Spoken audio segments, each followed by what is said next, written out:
on, touch them from head to toe. Touch their head for those who have headache, may mga migraine, may tumor. Tanggalin mo po ang tumor, o kanilang brain cancer. Marami may sakit sa mata. Lord, bless and touch their eyes. Those who have glaucoma, cataract, yung mga may vertigo, may cyst, may heart ailments, yung mga may cancer, mga nasa hospital, maraming nanonood sa kanilang hospital ngayon. Walang inaasahan kung hindi ang Diyos. Lord, bless them right now. Remove the anger, the fear, yung takot, tanggalin mo. The anxieties. Lord, those who are suffering from stroke, mga hindi makalakad, marami po dito, hindi makalakad, Panginoon, nagdadialysis. Lord, bless and touch them right now, one by one.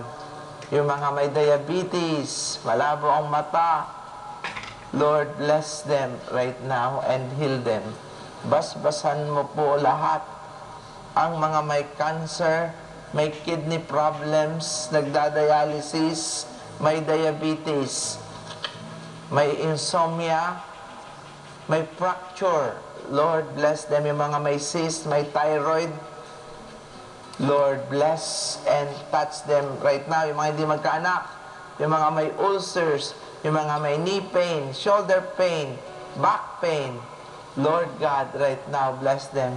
Yung mga may broken relationships, pamilyang hindi magkasundo, Lord, right now, pagalingin mo po sila isa-isa. Yung mga may cerebral palsy, yung mga may high blood, mataas ang cholesterol, mga hindi makaluhod, hindi makalakad, those who cannot walk, yung mga may ovarian cyst, may mga prostate cancer, may Lou Gehrig disease, yung mga anak na may autism, yung mga taong daladala ang litrato, daladala ang picture through their cell phones and photos.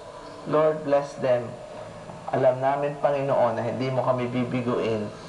Basbasan mo pong lahat kami dito. And touch them from head to toe as we ask the intercession of the Blessed Virgin Mary as we pray. Hail Mary, full of grace, the Lord is with you. Blessed are you among women, and blessed is the fruit of your womb, Jesus. Holy Mary, Mother of God, pray for us sinners, now and at the hour of our death. Amen. Palakpakan po natin ang ating Panginoon.